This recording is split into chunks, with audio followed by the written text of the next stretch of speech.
she gone.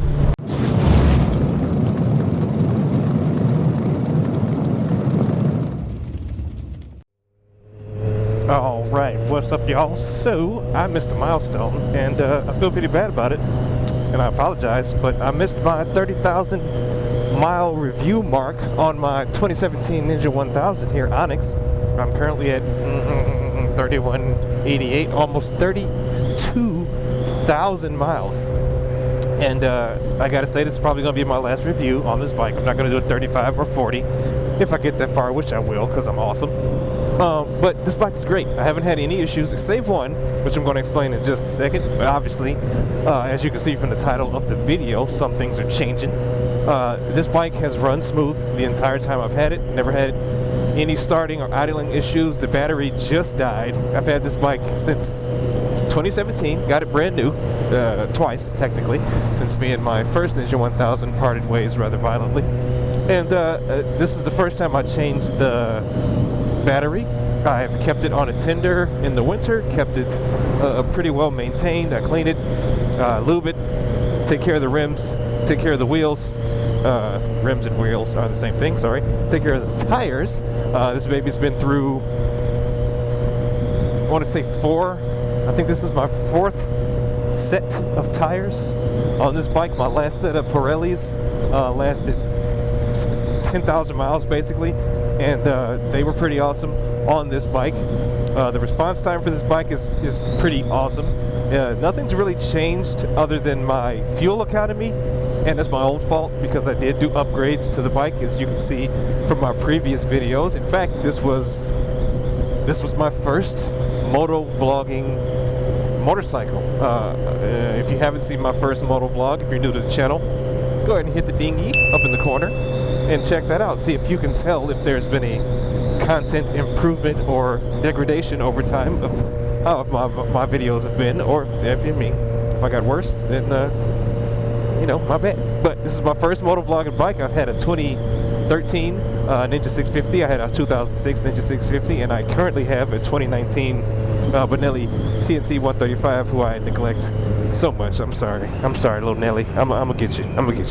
But I have changed the spark plugs in this bike. I've changed the brake pads a couple times. I have not yet changed the rotors. The rotors are still within spec. They don't have any issues.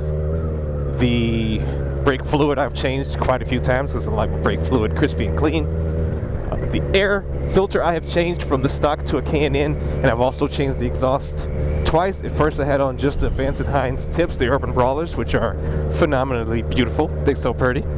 But then I put on the full kit from Kawasaki or Kawasaki, one of the Vics, I can't remember, but it's also in a video in the past. I don't have a lot of links to old videos because I need y'all to watch them joints because YouTube. Anywho, my fuel economy did go down, and it's not because of the bike's age. I do believe it's because of the modifications. Obviously, the air filter does have an effect on my fuel economy because it's a lot more breathy. It's got a lot more to it. And I just wish I would have notated the fuel economy before I did the 2 exhaust changes. Should have notated the fuel economy or thereabouts with just the tips. Giggity. And when I changed to the full system, and then I should have notated again when I put the K&N air filter in a couple years ago. That car's cool. That's nice. Just so I can tell what the differences are. And since I didn't do that, I just know that my fuel economy has dropped. Not a lot, but enough to where it's like, hey, motorcycles are supposed to be really good on fuel, and I pinched a little bit of that away due to my modifications. But I probably should get the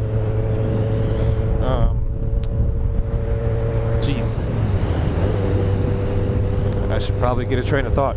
What the hell are the things with the junk? No idea. Exhaust valves, shims, intake. Good Lord. No idea. It's something I should get checked. That's probably outside its maintenance window. I'm either going to learn how to do it myself or take it to the dealer to do it, but that's going to have to wait till winter because I'm going to ride my motorcycle. The only physical issue I have right now is my chain. which I believe is my chain. Like I said, the rotors are in good spec. I don't feel any pulsating when stopping, which I thought was an issue that I was having, but I think it was translated from the chain just with a little input back into the driving system when I pull in the clutch. So right now I'm experiencing not lurching, but a little chittering, if you will, when I'm accelerating and when the bike is under constant power. And I believe it's either the chain or one of the rotors. I checked the rear rotor. Everything looks good. Of course, all of these are original parts 30,000 miles later. And like I said, I'd like to take care of my bike, and I think I might have screwed up one of my maintenance times and let a little rust kind of take hold on my chain, because I had some links that aren't necessarily pretty. They aren't super rusty, but they're not like surface rust level. They're way beyond my liking. They're not seized or anything. I've had seized links before. Also, I have changed a chain before. I will post a video to that old topic that I did. I think that was on my 06 650, could have been my 13. I think it was on 06. There's also a great video on Sport Bike Track Gear's website about how to change your motorcycle chain. It's pretty general, but it's across the board. It's a pretty good technique for all motorcycles that have chain drives, because it's really well lit, it's really well done, and it's a local company here in Michigan, and I like those dudes. They're pretty cool. But that's what I'm going to do as a troubleshooting technique. Of course, I have tried to eliminate other issues, like maybe it's the gearbox. I hope to God it's not the gearbox. It's definitely, I want to say definitely, but it's most likely not the clutch or the clutch basket. I have had a slipping clutch before. I don't want to have a slipped face, so I'm gonna scooch so you can go. I have had slipping clutches before, and I've replaced the clutch on my 13 Ninja 650 twice, because Mr. thought I could do wheelies, kept burning out clutches. But anyway, that's not the problem here. So any gear that I'm in, the problem persists. Usually when it's the gearbox, it if it's between 1 and 2 or 2 and 3 or 1 and neutral, you can kind of tell. You can kind of eliminate the problem due to process of elimination, obviously, because the word eliminate is in the problem, or in the word. Whatever. I can talk sometimes, mostly good. So I'm not feeling any slipping. Like I said, it's really only under acceleration. Like I feel it now. There's a lot more vibration in the bike than usual, and I've been riding this thing for a long time, so I can feel when something's iffy with my bike. I thought it was the bearings. I thought it was maybe my tire wasn't balanced, since I just got these new wheels put on, new rim in the front, and new tires for both front and rear. But that's not the issue. Of course, I took the bike off the ground, put it on the stand, spun the tire as fast as I could. Yes, I should have disengaged the rear brake. I should have took it off so that there was no interference, but I think I can troubleshoot pretty well without it. I spun it, and the chain would kind of, it wasn't necessarily binding, but it would continuously slow down at a certain point. And of course, we all know, you should know, that a motorcycle chain is either tighter or looser at certain points, which is why most manufacturers say, hey, find the tightest point on your motorcycle chain, and then you set your chain sag or slack from there, because the motorcycle chain is meant to go around a rotor that is not necessarily perfectly circular, and change over time. There's a couple variables as to why your chain is tighter in one spot as opposed to the other, but if it's tight all the way around, or if it doesn't flow smoothly, you got some problems. So mine didn't look like it was flowing smoothly. Like I said, I found some surface rust. It was the bright orange style, and then I had a couple little dark red patches, and I was like, I don't know. I sprayed some lube on the chain, because lube helps everything, ladies, and it seems to be a little bit better, but I've already committed to buying a new chain as part of the troubleshooting process, and I am really hoping that I have narrowed it down to just being the chain only, because it would really suck if it was anything much more expensive. I purchased myself a Vortex chain kit, because it's a lot easier than trying to find a front sprocket, a rear sprocket, and a chain. I went down to 520 chain from a 525, and it's just a little bit of thickness in the chain. They're both steel sprockets, steel chain, and they're still going to be strong, and it is rated for 1,000cc and up motorcycle. I've heard good things about Vortex kits. The chain will be all black. Of course, I will be putting those images in this video once I stop the yapping, but I just dropped a little bit of weight. Plus, they didn't have any 525 kits that were in stock for my bike, and I just was like, you know what, I'm going to experiment. It's the first time I'm dropping down to a 520 chain. From a 525, I usually go with stock everything because I'm pretty lame and I like stock stuff when I'm replacing, because you know it worked fine the first time. Why won't it work fine again? And we'll see how it goes. So I'm gonna put this video in hiatus until I return in I don't know, some type of fade, and we shall see if I have solved my motorcycle presumed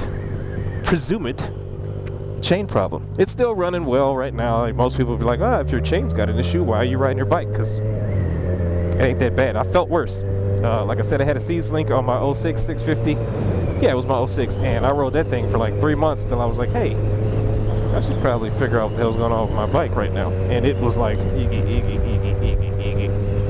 It was not a good sensation. I mean, outside the bedroom. Anywho, I will catch you guys in the fade, and we'll see how it goes. Valve clearance. God, couldn't remember that to save my life. Valve clearance. Gotta get that checked.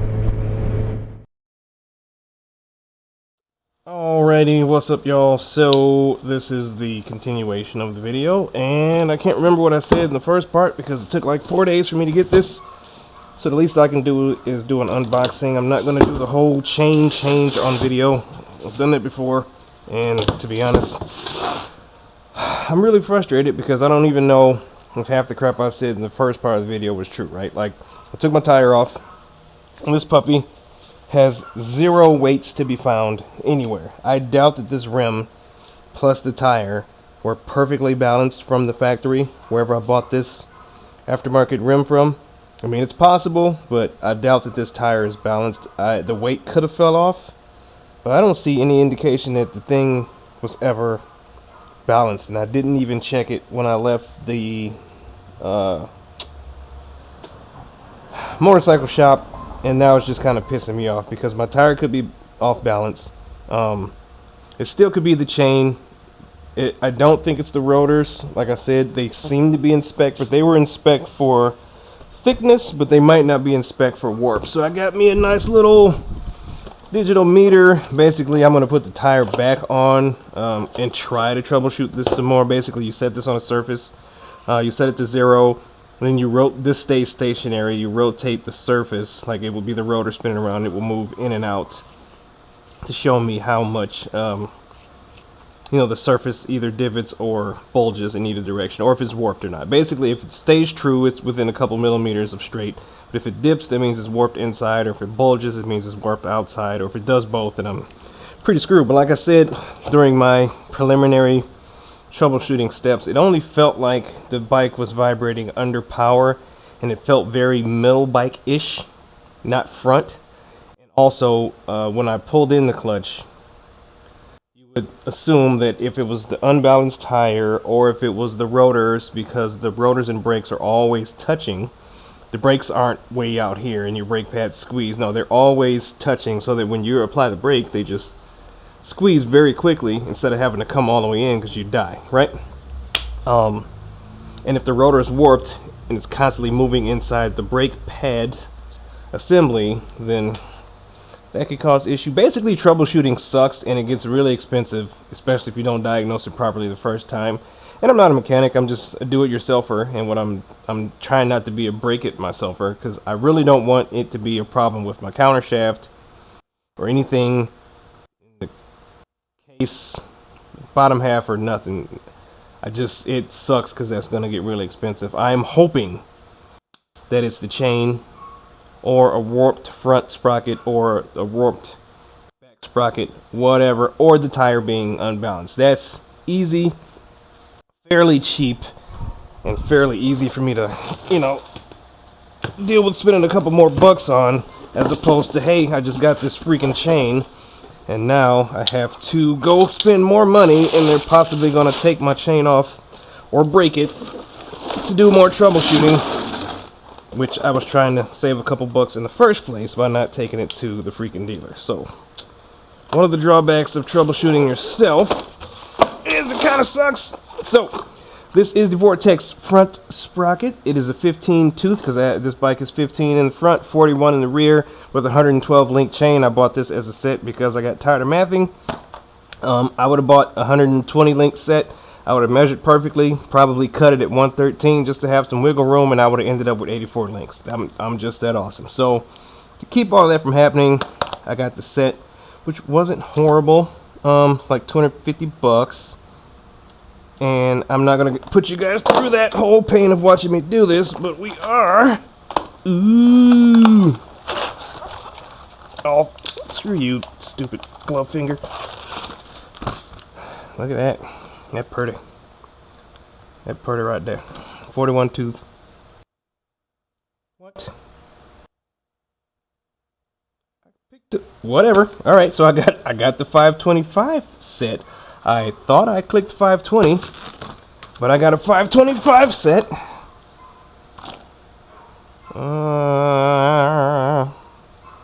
Where are you? It doesn't specify on here, but this is the 525 set. That's a 525 chain. I'm hoping they wouldn't send me a 520 front and a 525 rear with the 525 chain. Anyway, this is damn near an exact replacement for my stock chain, except it would be a different color. Oh, that's pretty. Master link, rivet type. I have the rivet tool, which I indicated in a previous video. And yeah, I'm just going to take it from there. I'm going to take this out later, give it a little wiggle, and then I'm going to take off my other chain with the Dremel tool. I'm not going to do the chain break. I'm just going to zap it off. But right now I'm just going to deal with my frustrations, and I'm going to catch you guys in the fade.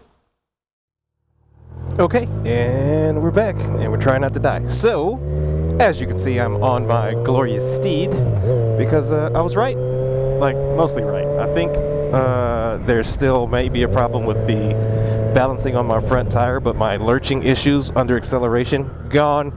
This baby is accelerating as smooth as butter on a non-stick pan. She riding real nice right now. Plus, I put a little seafoam in the engine just to, you know, clear a lot of that gunk and goop out of there, because I haven't really done like a fuel injector cleaning or anything on this bike in quite a while. So she's running smooth, she's starting smooth, she's going forward smoothly. Also, I screwed up. I misread my mileage. I am at 30,365 miles. I'm still over 30,000, but I was super hyped that I hit 32,000, and I was like, how the hell did I get that many miles without noticing? Because I was misreading my trip meter, which I use to calculate the time or mileage in between oil changes. I use one for how many miles per gallon I get, and I use my other trip meter for the miles in between oil changes, and I had it on that setting by mistake. So my bad. I was overzealous in my mileage. I'm still over 30K, but only by a smidge. What else? So the install actually didn't go too horrible. It took me about 4.5-5 hours because I had to get some custom time in, and then I had to do some cleaning. My freaking chain guard cover, holy crap, 5 years worth of spooge in there. It weren't pretty. It was pretty gunked up. Looked like a lava cake blew up in that thing, so it was pretty gross. Had to let that soak for a while, clean it out. Had to do some minor cleaning around the other parts of the chassis since I had the freaking fairings off. I'm figuring why not clean it up while I'm in there. I did do a little bit of troubleshooting when I got the chain off. I just took my Dremel tool, I just buzzed the chain right off. It was not a big deal since I was not going to reuse it.